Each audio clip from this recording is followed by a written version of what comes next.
Banerjee and March24, they published a document in Frontiers in Physics. We took the Google Scholar data of publications with the word econo-physics and socio-physics in the title of the abstract. And you can see that it all started from 95, the year we had the conference in Kundu. And now it is about 2000 papers per year. Of course, the total number of publications in quantitative economics is like 10 to the power 5. So that's much less because it is like 3 or 3. So that's true, but I mean the subject has grown enormously and since 95. And one of the important, I mean the real mecca of developing physics, economics or social sciences from physics, or at least use physics in developing of social science, was in Leiden. Paul Ehrenfest actually was the main person to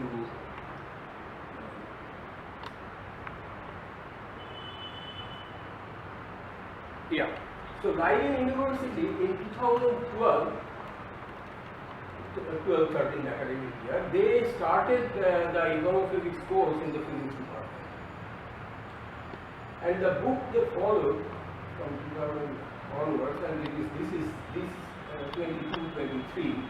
You can see the same book. I mean, that was written, I mean, kind of we planned that this could be the minimal thing for introduction to physics schools for going to economics, and that actually is being used in real mecca of economics after they started the course.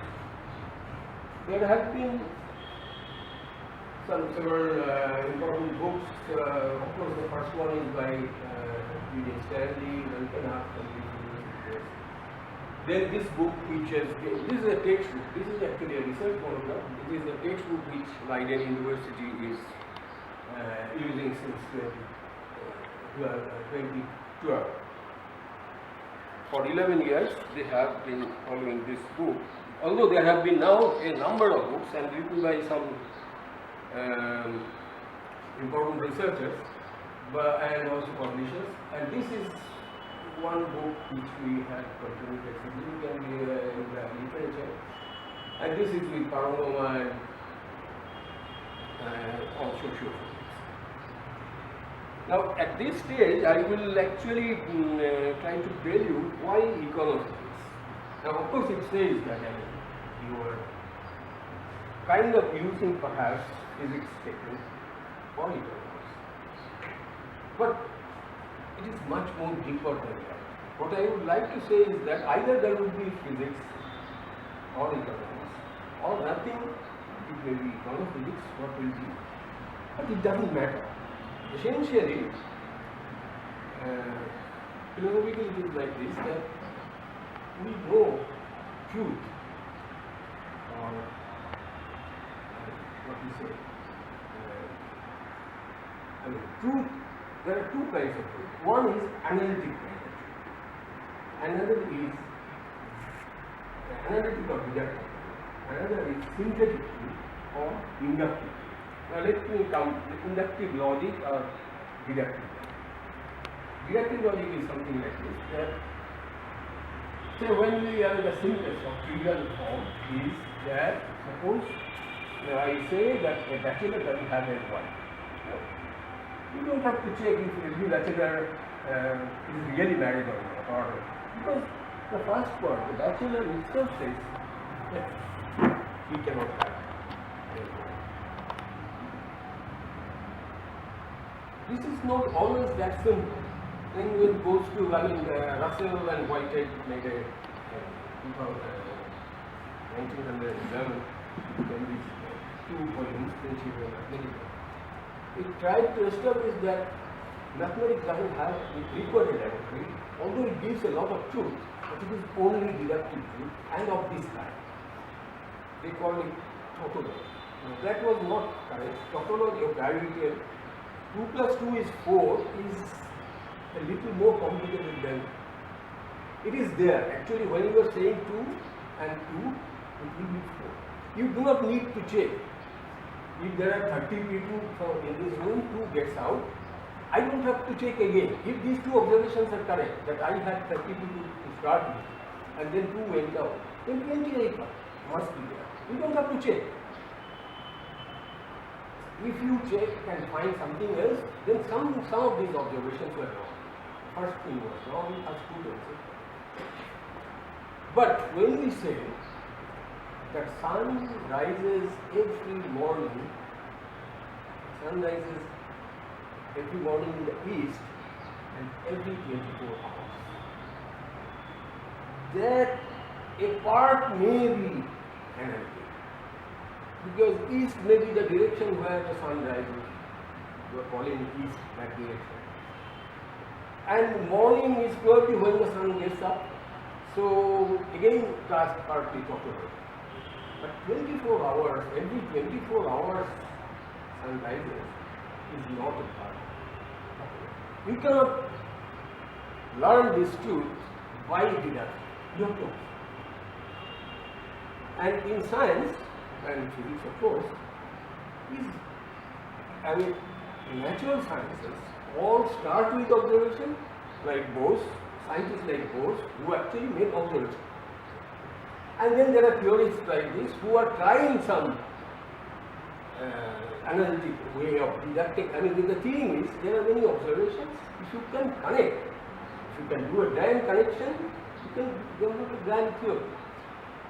But natural sciences starts with observation, ends in observation. In between there are theoreticians who may be useful. That is true for all sciences. If you have to develop science, all science must be based on inductive observation. And connecting various observations using some kind of what is called theory or logic is based on some models also. Assumed you can do that, and then only it is, otherwise it is a reporting of various facts. When you can connect, of course we call the total science. So both are needed. Now the question is physics, chemistry, mathematics, then biology, physics, chemistry, biology, astronomy, whatever. These are all natural science in the sense that you have to observe first and then use your whatever theoretical or deductive technology to connect it as far as possible and go for better and better coherence among them. So these both deductive logic and in the form of Condense form, sometimes mathematics, but not necessary. Many biological great theories have been developed without any mathematics. Our evolution and Darwin's theory. It's just an observation. Just an observation. The whole science is just an observation. It's no mathematics. But this is the thing. We have to realize that it is an observation. Question is, and these physics, chemistry, biology, and this is a kind of rainbow colors in the rainbow. It's very difficult to find where the color changes. We know the wavelengths are there, that wavelengths are different eventually, but you do not have a mark that this is the red and that's it. Red becomes higher or red becomes infrared. It is gradually changing. And physics, chemistry, biology, everything is just a part of this thing. Economics should also fall there if it is to be a science. If you are not claiming it to a science, you are intuitive something, you will forget it. You can do nothing, and that's the thing. You have to develop science. And if you have to develop science, you have to observe. And then connect. For connecting, now what is this that now physics accidentally has become a Borda grand elder brother or something like that of all the natural sciences. The reason was we got some very good stalwarts earlier and also it developed Well, already for 300 years, very accurate physics has started. You can see economics actually got Nobel Prize. All the others started in 1900. People thought that there should be some Nobel Prize. That was in 1969. The first one to give it to statistical physics.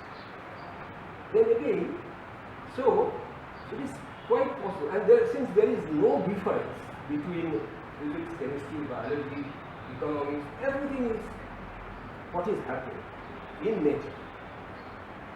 Now, it is like religion that it is good, it may be serving some purpose. It is actually based on our history that we are calling it physics, or upbringing.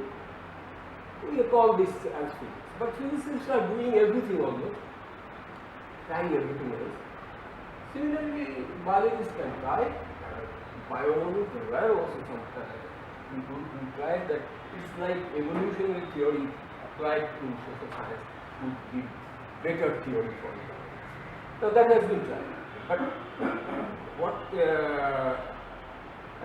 like biophysics, astrophysics, geophysics.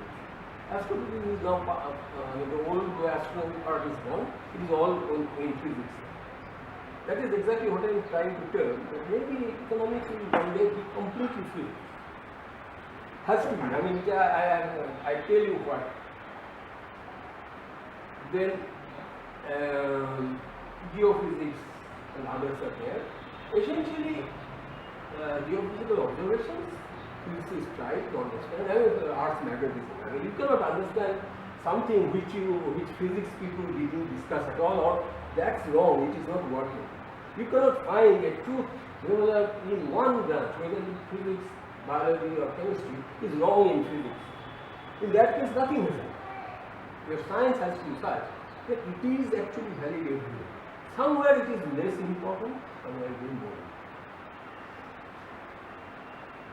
So, econophysics is a natural choice. Econophysics means nothing. Now, why econophysics is a slightly more natural choice for economics than any other thing?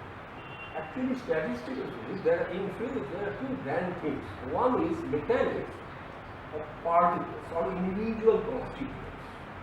Look for particles, so that may be atoms, molecules, then molecular assemblies, they may form gas, liquid, solid, and so on. And these assemblies are part of statistical physics.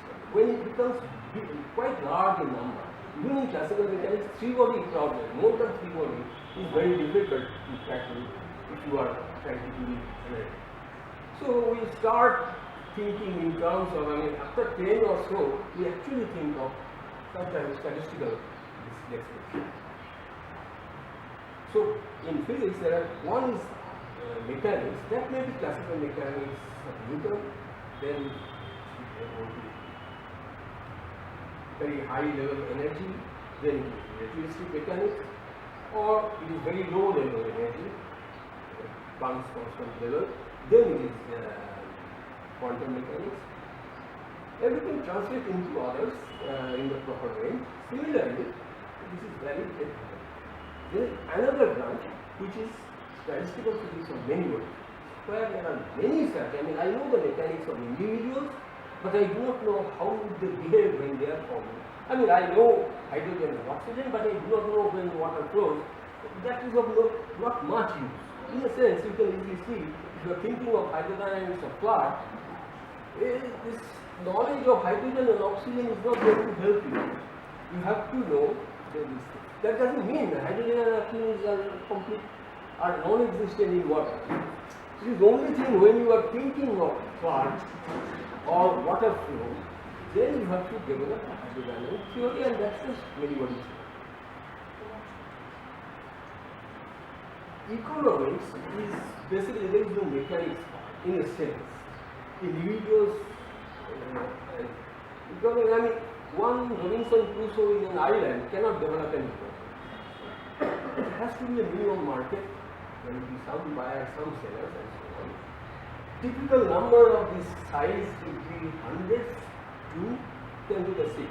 It is not 10 to the 23. I mean 10 to the 8 is the world population. You can take some institutions like banks and others together. It will not be more than 10 to the 9.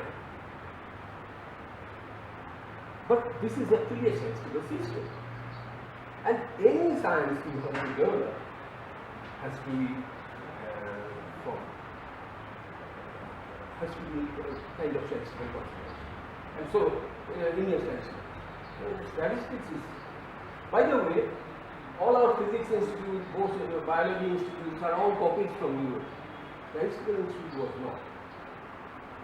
Indian Statistical Institute went everywhere, economics, even in Europe and US, economics was being studied as part of humanities. Finally, 1935, in India, we started a science institute for economics. Idea was some planning and other things, but the main thing is there must be some data. The first computer came here.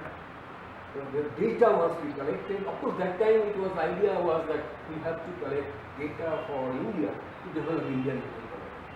That turned out to be wrong, because it's now a global village.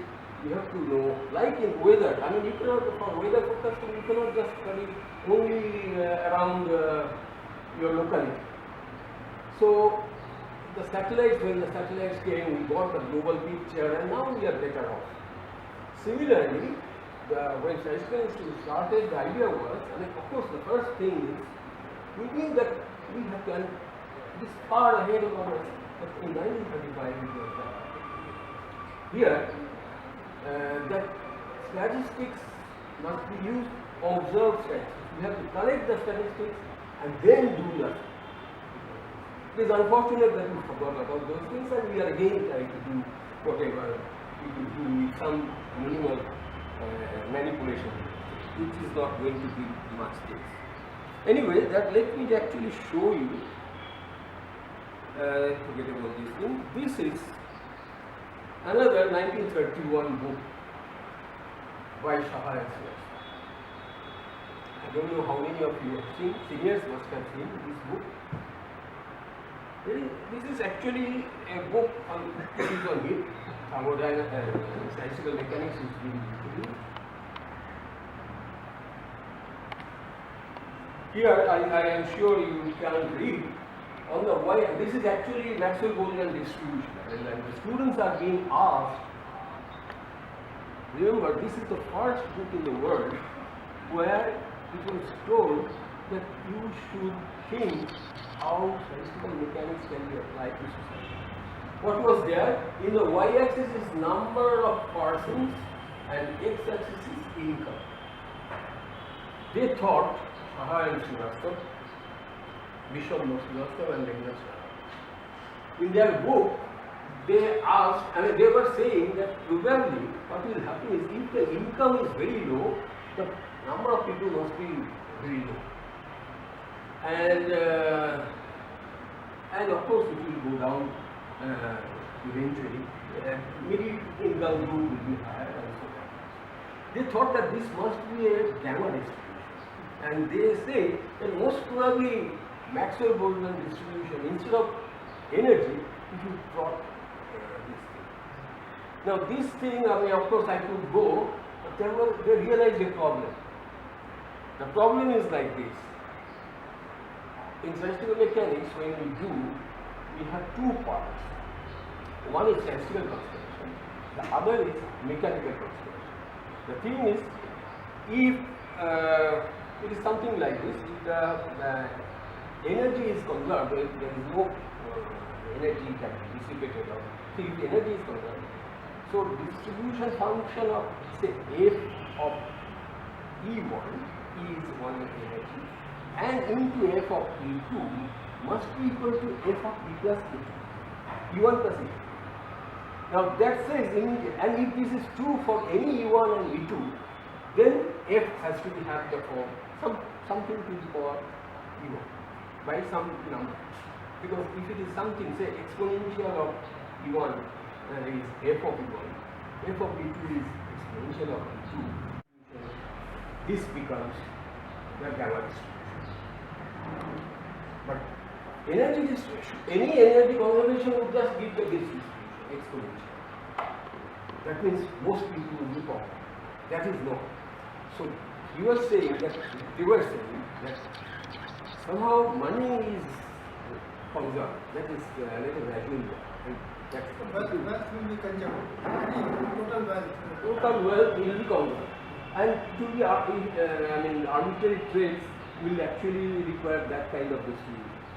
But the thing is, how come? But there is no momentum into it.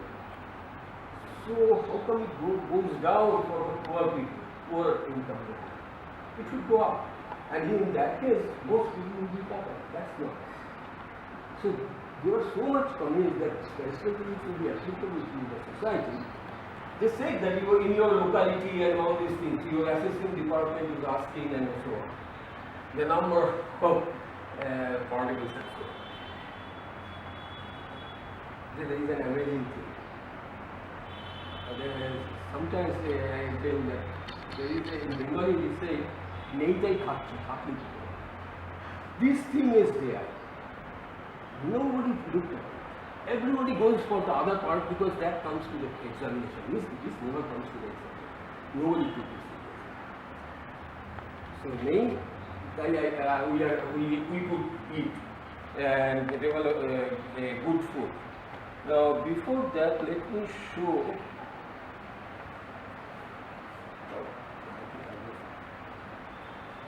This is the. This was originally first pointed out by. Actually, we did the thing again some way deductively, but we didn't have any observations to make. But this thing came and actually Jacob from Maryland actually first showed that US has made that from the tax department, the income distribution has been made again for 20 years. That was in 96. So, and he showed that the distribution of UK, US and later on Japan all showed the income distribution, and income distribution you can see it looks like a gamma distribution. These are actually from UK, this is US, UK for several years. Don't look at this. The idea is that it is not in. So this is exactly, these upper two panels, you can compare with what Saha and Srivastava, they didn't have that data. They conceived that this data must be looking like this. Qualitatively they look similar, but there was a major problem which says that if you take a cumulative of this side and put a log, then you can see that there is a tail which is going linear in log curve. That means there is a power law tail. It is not an exponential tail. The tail is much. This is called the fat tail thing. It's not just quite. So that thing, if you study later on, then you can have a future. So that was the start that we could find that there is a major possibility.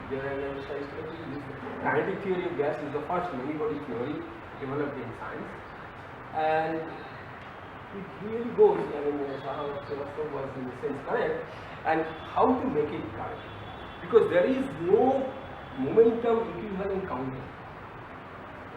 So what we thought is this, and this is also very simple. So it is like instead of scattering between particles coming, particle I and particle J coming with energy Di, energy Ej, I write some Mj, Mij, or I maybe the agent number I, agent number J. They instead of scattering, they enter into a trade. This is before trade T, and after trade is this. Now money like energy is controlled. So that is fine. But this could be done even if you allow, and this was not complete some empty thing, if you take Shahar Srivastava seriously and also some textbook in economics of trade, because in a sense Shahar Srivastava were thinking of no growth of money and no growth of it is conservative. People are they are just trading among themselves. Nothing is growing. So it's just a trade thing. So go for trade chapter, say in Anglo-Saxon. You will find that the chapter starts with saving propensity. And you find that this saving propensity is, I mean, for example, US people have less saving propensity than they have given the propensity value on an average. Of course, even the same person changes his or her saving propensity. But saving propensity is at the moment, whatever money you have or wealth you have, how much you are prone to save and how much you are going to kind of do for some risky thing. Now this saving propensity. So traders should have some saving propensity. And then you immediately realize, this is not there in kinetic theory. Particles do not save. So we just need some saving. Now if you introduce some saving and then somehow you can still manage. And then you can easily see, just some simple saving will save what Shah and Srivastava want. Because why random scattering was making exponential? Because sometimes a particle acquires a lot of energy and then makes a hit with another particle, then it becomes at rest and it comes to at rest and the other one gets the entire. But this never happens.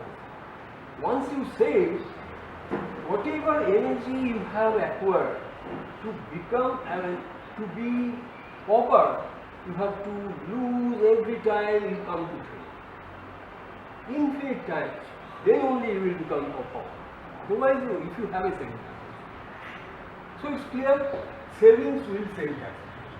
So you just do a little more complicated thing, but that's to actually explain all the things. But then you can do a simple mathematics. You can easily show that it's actually a non-perturbative result. Once you have some saving propensity, no matter how much, you will not become a pauper. And that's mathematically true. And immediately this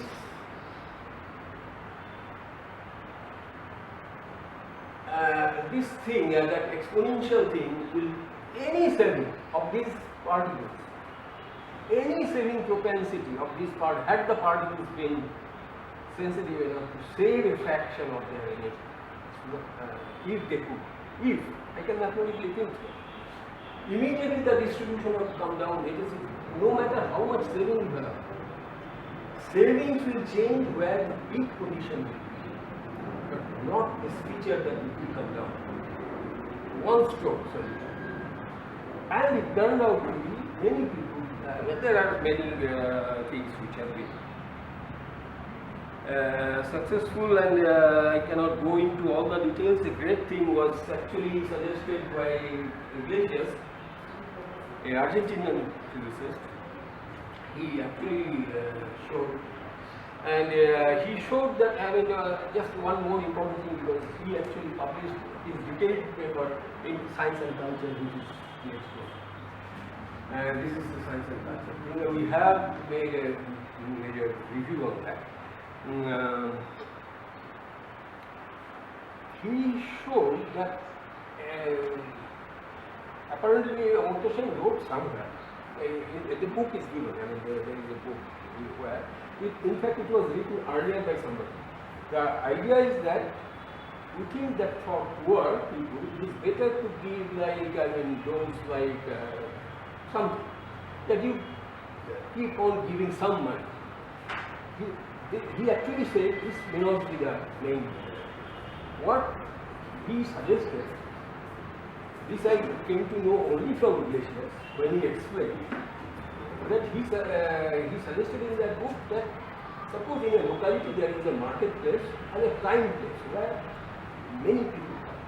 So you take the poorest of the trader, give him or her some opportunity to having her shop there.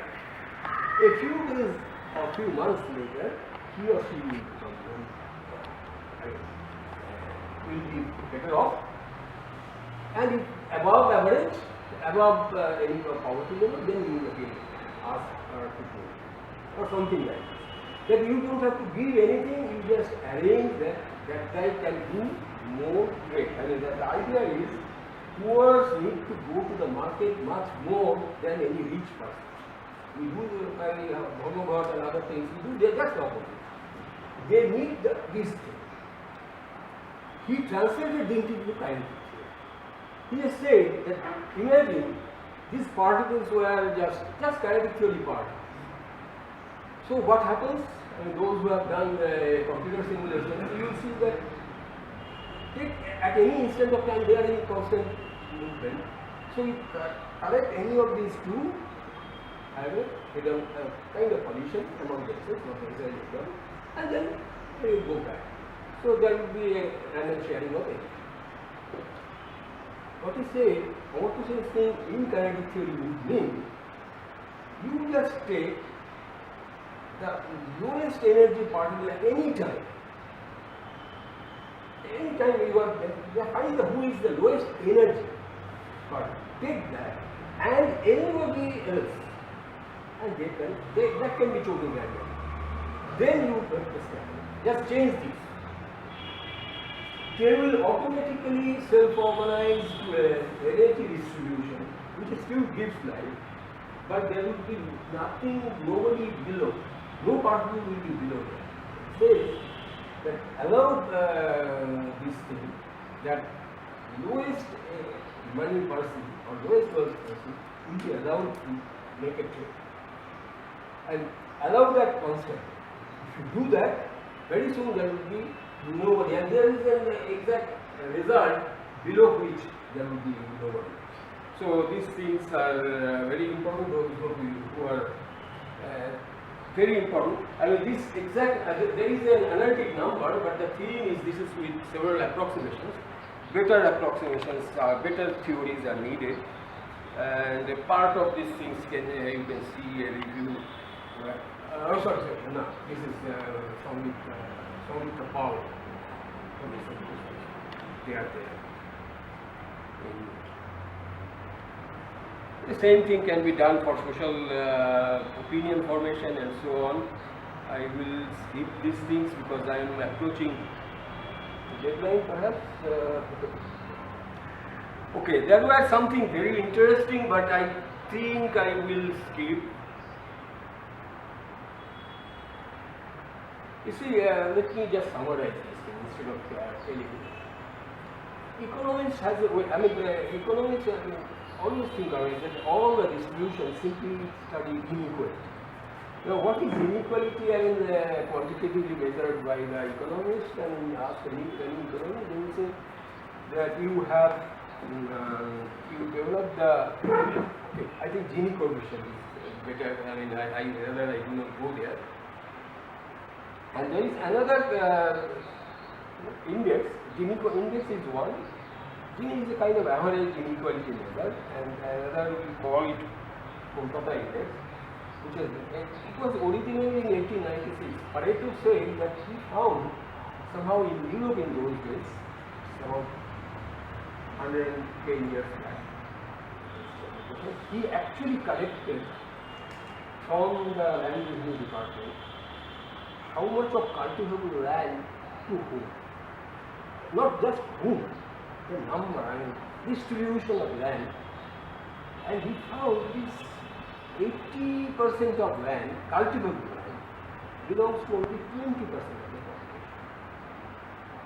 And then this is kind of data. And then he tried to find out the real thing, and it turned out in Europe it is more or less the same. So in 80-20 law of Pareto, I'm sure many of you have heard.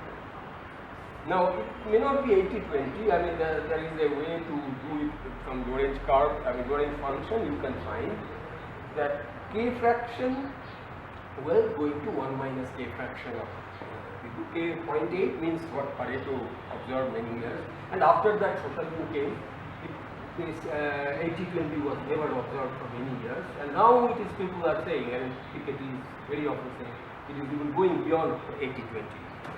For many years after the war, there was a kind of socialism was in vogue, and now it has started disappearing. And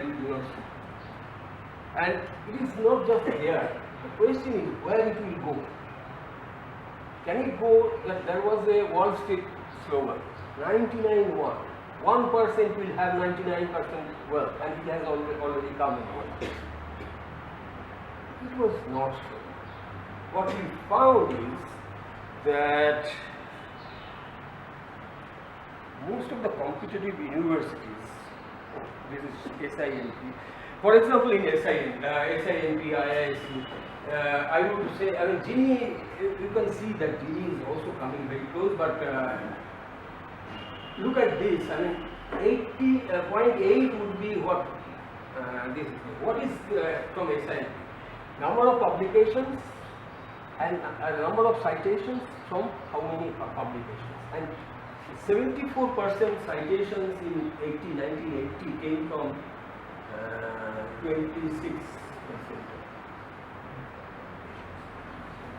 IISc also this like this. So typically it is going towards very unequal, extreme inequality. Yet it is not 0.8. Go to Harvard or Princeton and it will become even worse. Now you can see, these are rates are all Nobel numbers. Stiglitz, economics Nobel numbers. His 88% citation came from 12% of his students. Pareto would say 8.8 is even more than this. For me it is much lower, but because we are not that competitive yet. Most of the Nobel laureates you can see that they are 86, 87.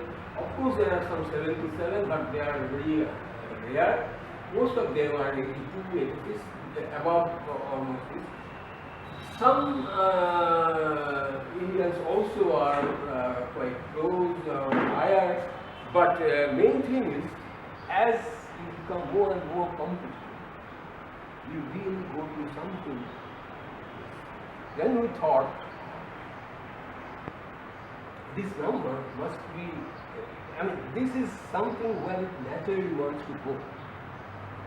80%, more than 80%, 87%, our estimate is 87% wealth will go to 13%. If you do it. Now for wealth, you have to do something, because otherwise people will not survive. But for anything else, we want this, we want the universities to be extremely. When you say that if you are failing, you just get out. But you can say that since you didn't get a job, you just get out from this country or state. What do I do?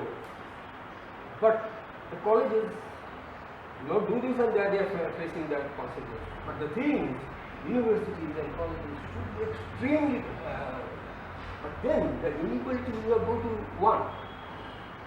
100% goes to 1% and it's no. Even the Nobel laureates do not do that, do not go there. They go to only 0.87. And we found that this is actually a very nice compiled figure. We actually showed this, I cannot discuss much. There is a self-organized criticality model. You know that, I mean, you can develop a sand pile. I mean, if you just, when it is very, the pile is very low, there are small avalanches. You put, I mean, you go on putting sands regularly, small number of sands or something like that. Avalanches are coming in bursts, and the avalanches are not in same, they are unequal. Although we were making perturbation uniform, and this inequality can be measured. In physics, we actually look for the criticality, the infinite size avalanches. They are such. Economists actually do not go just for the biggest.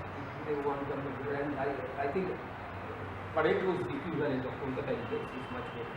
We found that in the Bach and Weizenfeld model or Manna model.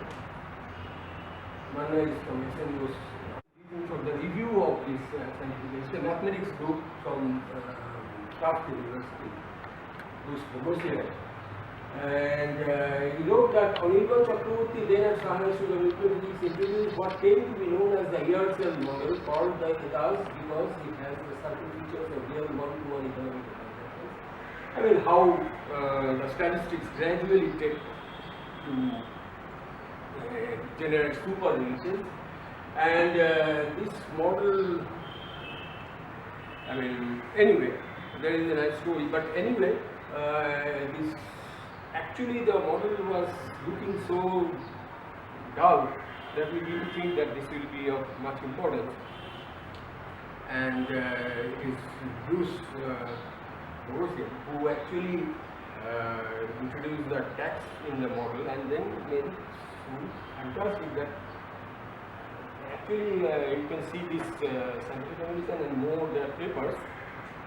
And it claims, I think here also there was a claim, I mean I didn't copy that this is the best model so far given from economic planning mathematics, which explains US economics. He puts the tax rate and gets the income, and then the GDP.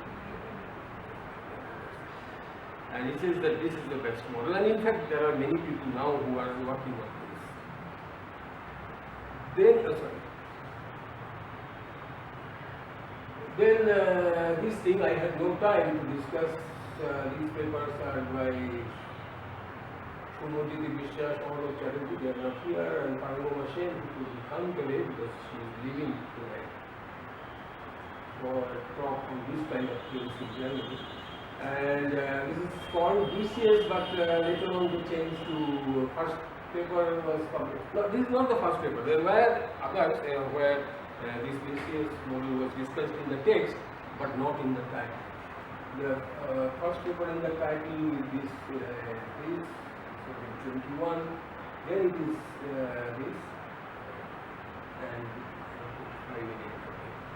so what I am saying is the real experts on these developments are all from here.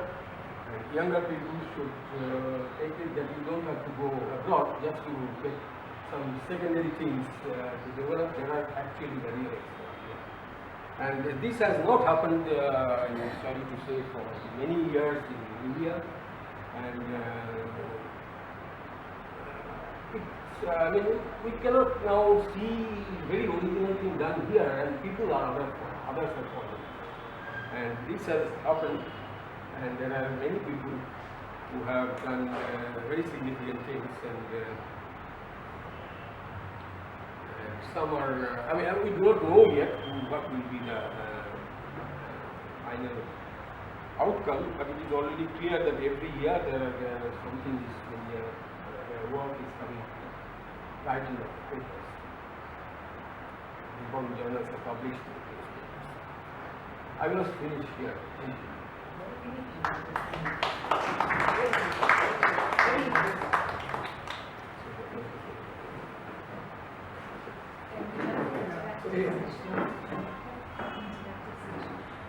Yeah, then some interactive session.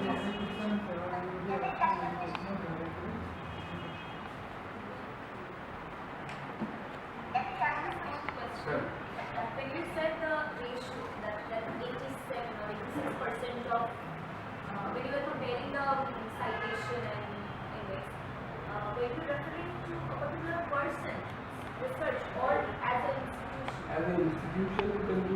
That's the thing. They could be valid at all levels. All social levels. And actually, our citations are in the social level because I cannot cite my citations. Because the community doesn't have any. The community is not there. And those things go. I mean, globally, you know, write one paper and then you get every citation. Typically, they write 87%. They okay. In one of these papers, Google Scholar, you can search for only one name includes debt, but these papers are being maintained in this scholar, and that is maintained by British National. That is Kalmar. And Kalmar's all, whatever, even later than others, and they are cited. He is one of the most cited persons still in all kinds of publications, documents, and all internet links, everything. Physics or whatever you call astronomy, to later on to many body physics, and then still liquid is not very well understood, hydrodynamics is even less understood, and earthquake has not been understood at all. Yet it is actually a classical problem, and we all of us face it, and with severe consequences. We do not know. So we do not really always, economists are thinking that the most pressing problem is the first thing that will be answered. And if they do go on doing that, they will be the first to suffer.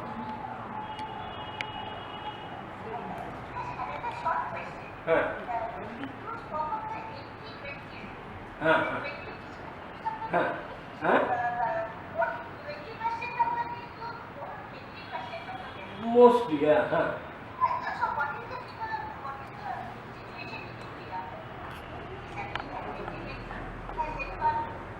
Indian data is not very much there. It seems it is, around that. But I think most accurate data are from citations. You can see that. From the most competitive places, the citations are coming. Of course, it is international, but that way markets are also international these days.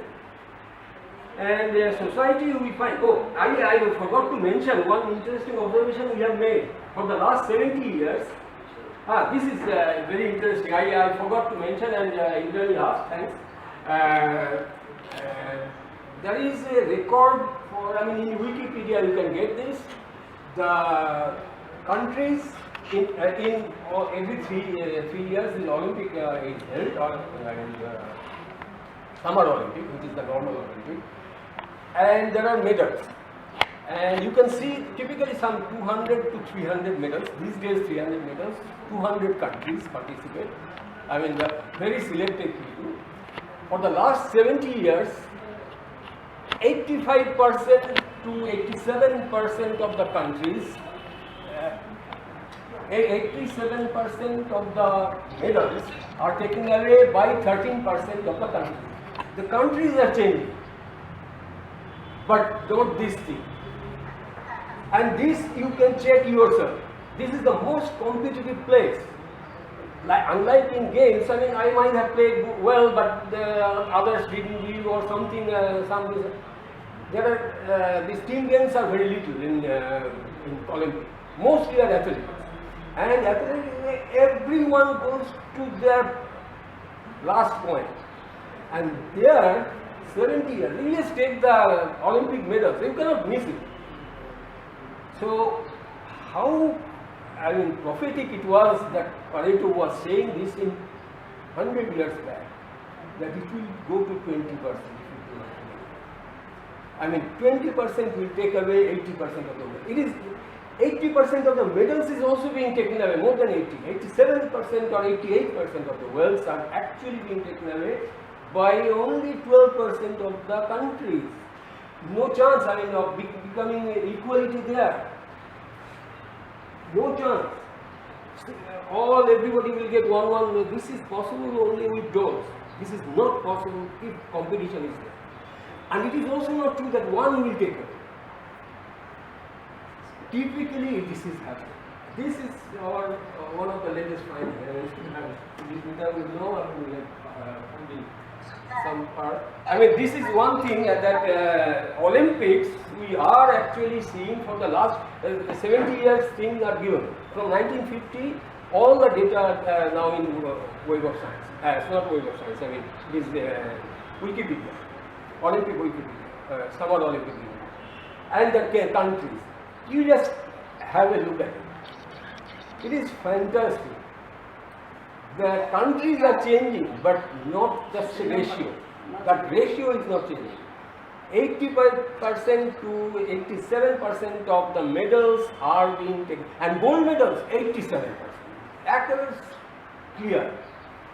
Gold medal is 87% all through, is being taken away by 13%. Look at this. This is actually what social science is. It's not a question, it's not a question, I'm just my observation. Can I have this? Oh, sure. My observation is, this is a lesser science, econo-physics. I'm sure many more issues of life, society, country, and world will be addressed by econo-physics. It's a lesser science, is that? Thank you, Professor Chakoti, for such a nice thing. 18%, 87% medal are being taken away by 13%, and it was predicted 100 years ago. No, it was not very, but it was also. I know that is probably 80-20 law. We didn't actually give hit to this. But we just look at this. Thank you for introducing us to a new science. From your perspective. No, it's actually, I think everyone younger should actually, it's actually gold mine.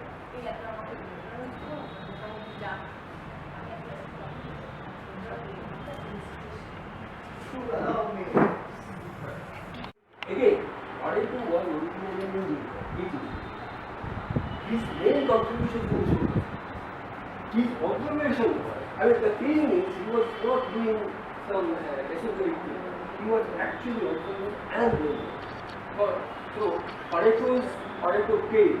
I didn't have time, although I could mention, I mean, actually I wrote the tale, I say that in the fact tale, that Pareto tale was by Pareto. So Pareto already observed that unlike this, he knew this law.